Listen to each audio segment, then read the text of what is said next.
2025 भर्तियों का वर्ष आज ही सुनिश्चित करें अपना सिलेक्शन और डाउनलोड करें तैयारी कर लो ऐप।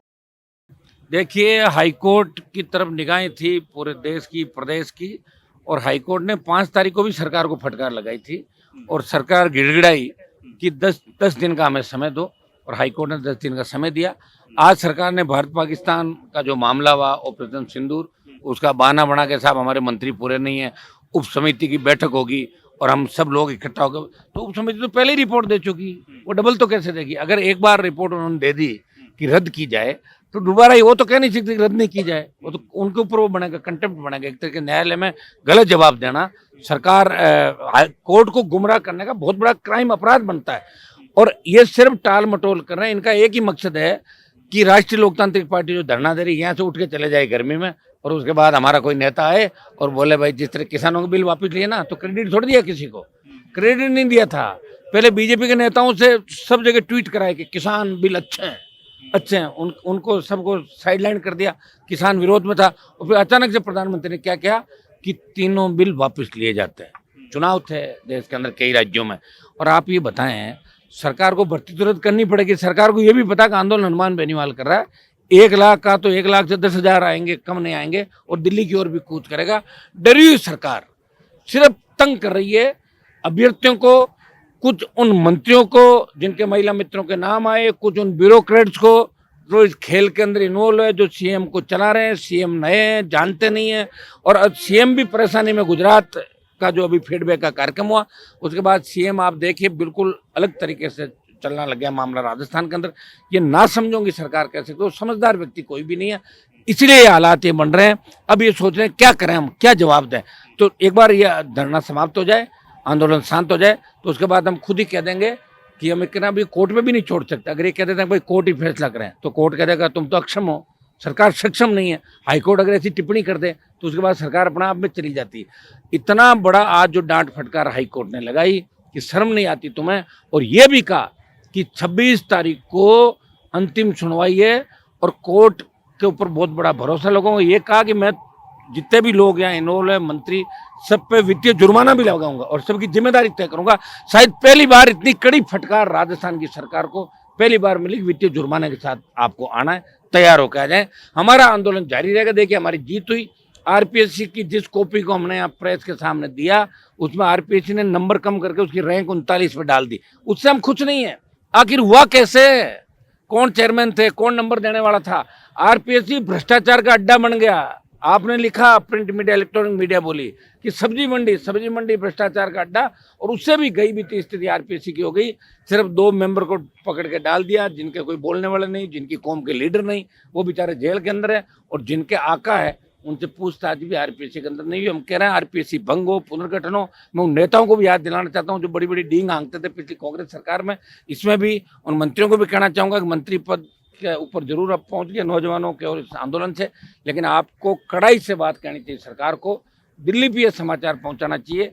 दिल्ली भी चाहती कि एसआई भर्ती के मामले में, आरपीएससी के मामले में, पेपर लीक के मामले में राजस्थान की बहुत बड़ी बदनामी हुई, और इस बदनामी, कांग्रेस की बदनामी के कारण ही हम जीते। नौजवानों ने बीजेपी को वोट डाला, लेकिन दुर्भाग्य से सारे लोग चुप्पी साध के बैठे हैं। आरएलपी इसमें बड़ा आंदोलन करेगी।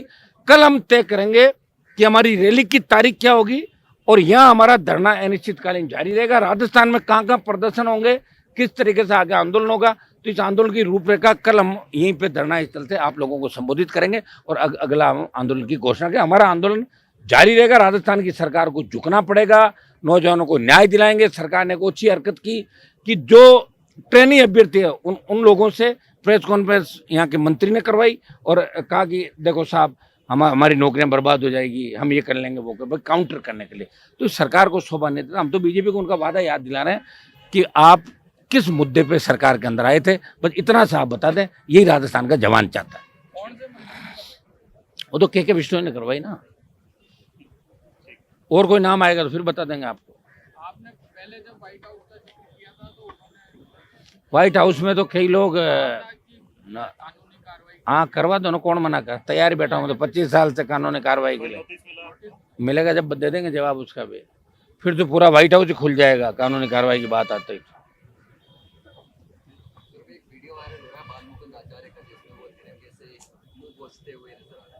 हाँ, गलत बात है ना। आप ये बताएं, जिस तिरंगे की बात वो कर रहे हैं, अब बताइए तिरंगा यात्रा निकालने की बात करें, जब लगा कि बीजेपी देश के अंदर ये जो स्ट्राइक ऑपरेशन सिंदूर हुआ, और उसके बाद जिस तरह अमेरिका ने पंचायती करके भारत को डांट फटकार लगाई और पंचायती करी, उसके बाद कहीं न कहीं मोदी सरकार और देश का जवान, किसान, सर्व समाज इस बात से विचलित है कि पीओके पे कब्जा क्यों नहीं किया, क्यों नहीं पाकिस्तान के 12 जो आतंकी अड्डे उनको नष्ट किया। आप तीसरी बार सरकार में आ गए आतंकवाद के खिलाफ बात करके, कोई शहादत नहीं होगी, आप कह रहे हो एक ही शहादत नहीं होगी, हम आ गए, लेकिन शहादत तो रोज हो रही है। आपने सेना में अग्निवीर लेके आ गए, सेना के सम्मान को ठेस लगाई। अग्निवीर अगर रहा तो यही हालात और होंगे आने वाले समय के अंदर।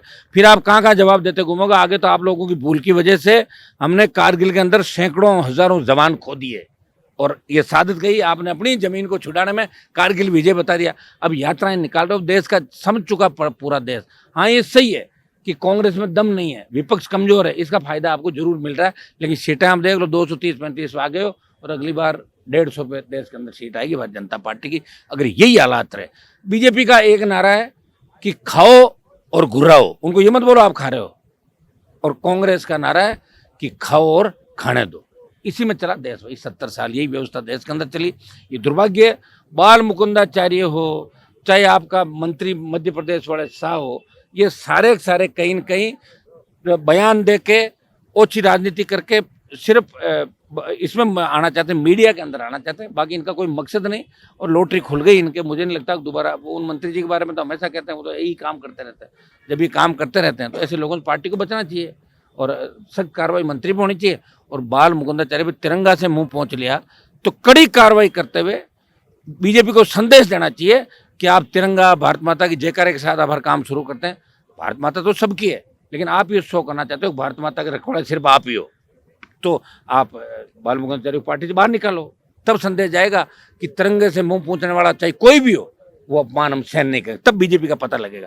तो गोलमाल करते थे हर चीज़ को। भजन लाल जी क्या लॉटरी से आए ना, तो बेचारे की लॉटरी कब चली जाए पता थोड़ी। तो लॉटरी की बात है, लॉटरी कई बार एक्सपायर भी हो जाती है, कई पर्सन खड़े हो जाते हैं। ये ज़्यादा लंबे चलेंगे नहीं भजन लाल जी, मैं ये भी बता दूं आपको, ठीक है। इनको तो हर बार धमकी मिलती है, होता क्या है, इनको धमकी मिल गई, इनकी सरकार को मिल गई, आए दिन ये घटनाएं हो रही राजस्थान के अंदर।